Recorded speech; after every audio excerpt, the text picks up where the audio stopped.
कि अगर ये कमी है तो आप आंख बंद करके कस्टमर से बोल सकते हो कि आपकी मशीन में ये आइटम ख़राब है, फिर आप उसका पैसा भी बता सकते हो। मतलब एकदम आसान वाला चीज़, जो कि ऐसी चीज़ इस वीडियो में मैं आपको बताने वाला हूँ, ना किसी प्लास ना पेचकस, बस आप जाओगे मशीन को चेक करोगे और डायरेक्टली आप कमी बता दोगे कि आपकी मशीन में ये कमी है।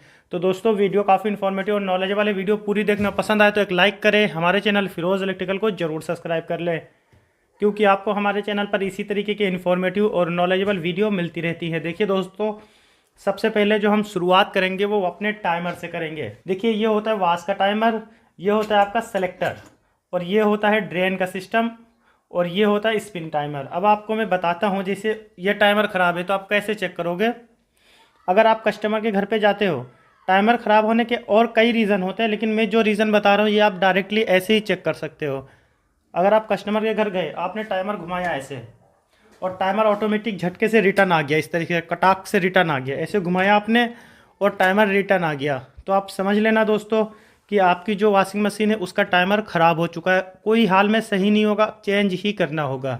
मतलब ऐसे आपने घुमाया और अंदर स्प्रिंग इतनी हार्ड होती है कि वो तुरंत रिटर्न आ गया टाइमर, तो आप 100% समझ जाना कि आपका टाइमर ख़राब है, चेंज करना पड़ेगा, और कोई ऑप्शन नहीं है। नॉर्मल हम कस्टमर से चेंज करने का जो चार्ज लेते हैं इसका 600 रुपये 700 रुपये, तो आप इस हिसाब से चार्ज भी बता सकते हो। दोस्तों एक बात और आपको बताऊं मैं, देखिए जैसे ये टाइमर है, एक तो मैंने बता दिया रिटर्न आ गया तो टाइमर ख़राब है 100%, और दूसरी बात, आप कस्टमर ने टाइमर घुमाया, 5 मिनट या 1 मिनट मशीन चली, दोनों साइड से ही चल रही, उसके बाद रुक गई, फिर टाइमर को हिलाया, फिर मशीन चल गई।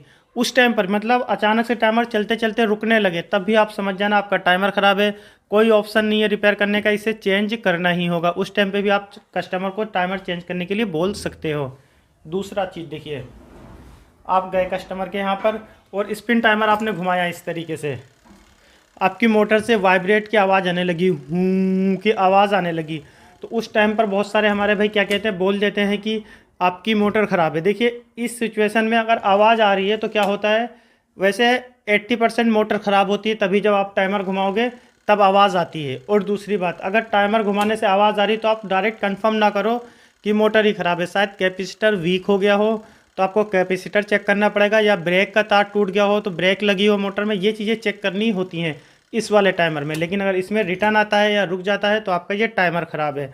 और दूसरी बात इस रही अब इस पल्सीटर की, कस्टमर मशीन चलाता है, आवाज़ बहुत तेज़ आती है, जैसे मशीन चलती है आवाज़ बहुत ज़्यादा तेज़ आती है, उस टाइम पे भी आप समझ जाओ कि आपकी जो मशीन है उसका गेयरबॉक्स ख़राब हो चुका है। मतलब खड़खड़ाहट की आवाज़ बहुत तेज़ है, तब आप समझ जाओ कि आपकी मशीन का गेयरबॉक्स ख़राब हो चुका है। और दोस्तों दूसरी चीज़, अगर आपकी मशीन की तली से नीचे की साइड से पानी लीक हो रहा है, पानी लीक होने की प्रॉब्लम है, उस टाइम पर भी आपका गेयरबॉक्स ख़राब है। गेयरबॉक्स दो तरीके से ख़राब होता है, या तो फिर आपकी मशीन का आवाज़ करने लगती है बहुत ज़्यादा, या तो फिर जो आपकी मशीन है उसके नीचे से पानी लीक होने लगता है, तब भी आपका गेयरबॉक्स ख़राब हो जाता है। उस टाइम पर आप समझ सकते हो। एक चीज़ और देखिए, आप जब कस्टमर के यहाँ जाओगे, मशीन को कस्टमर ने चलाया, आपने पल्सीटर को ऐसे रोको हाथ से, पल्सीटर को हाथ से रोको, अगर हाथ से रुक रहा है ये पल्सीटर, उस टाइम पर आपको देखना है या तो फिर मोटर का कैपेसिटर वीक है या तो फिर आपकी बेल्ट स्लिप मार रही है, तो आपको इन चीज़ों को चेक करना होता है।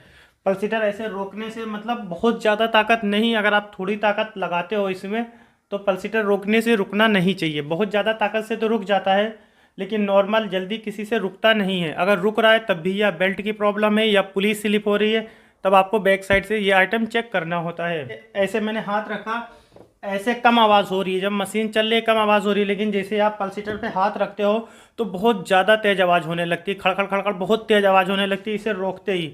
उस टाइम पर भी आपको समझ जाना है कि जो आपका ये पल्सीटर है इसके जो दांत होते हैं वो टीथ कट गए हैं। मतलब उस टाइम पे भी आपको इस पल्सीटर के अंदर एक टीथ लगता है, वो टीथ चेंज करना होता है। ये नॉर्मल कमी है जो मैंने आपको बताई। दूसरी एक चीज़ और, जो वॉशिंग मशीन से पानी लीक होने लगता है, बहुत सारे भाई कहते हैं भाई मशीन से पानी लीक हो रहा है, उस टाइम पर आपको इसका जो ड्रेन का सिस्टम होता है उसे खोल के चेक करना होता है। वहाँ से अगर आप ड्रेन की रबड़ को उबाल दो थोड़ा सा, या तो फिर उसे साफ़ करके क्लीन करके लगाओ, तब भी पानी लीक की प्रॉब्लम सही हो जाती है। एक चीज़ और दोस्तों, अगर आपको लगता है ऊपर से सब सही है तो आपको इसका ढक्कन खोलना होता है बैक साइड का, उसे मैं खोल लेता हूँ। दोस्तों अब मैं आपको बताता हूँ इसके अंदर कैसे चेक करना होता है, क्या कमी है। खोलते ही कुछ कमी है जो मैं आपको बता दूंगा, अगर ये कमी है तो आप समझ जाओगे कि इसमें ये प्रॉब्लम है। खोलते ही सबसे पहले आपको इसका ड्रेन बेल्ट देखना होता है। ये देखिए, अगर पानी लीक की प्रॉब्लम है, बहुत सारे लोग कहते हैं पानी नहीं निकल रहा है, तो हो सकता है जो ये बेल्ट है जिससे पानी निकलता है, इस चीज़ से बेल्ट जब ऊपर आती है तो हो सकता है इसे चूहे ने काट दिया हो, तो ये सिस्टम काम ना कर रहा हो।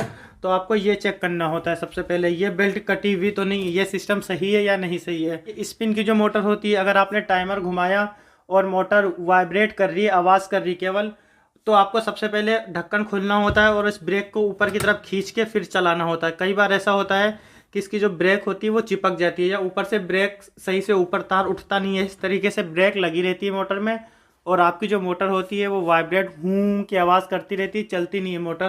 तो आप जब इस बेल्ट को खींचोगे तो आपकी मोटर फटाक से चल जाएगी, अगर मोटर सही होगी तो। यहाँ से देखिए जो वाश का सिस्टम है इसके बारे में अब मैं आपको बताता हूँ, ऐसे ही नॉर्मल समझा रहा हूँ। आप पल्सीटर को रोकोगे, मान लो बहुत सारे लोग कहते हैं कपड़ा नहीं घुमा रही है, खाली मशीन चलती है, तो आपको पल्सीटर को रोकना है वहाँ से ऊपर से एक हाथ से। जब कपड़ा नहीं घुमाएगी तो नॉर्मल सा पल्सीटर रुक जाएगा, इसका जो वाश के टब में पल्सीटर होता है।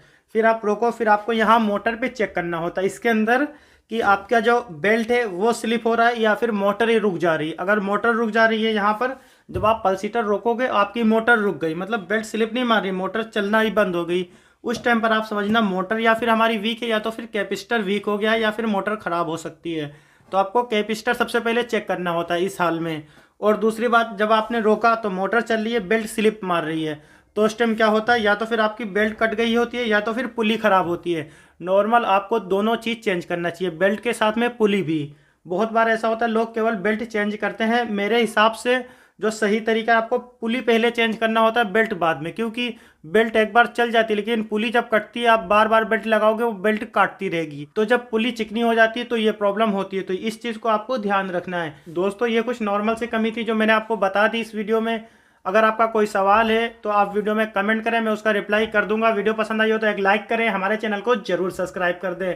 मिलता हूँ अगली वीडियो में अगले टॉपिक के साथ में।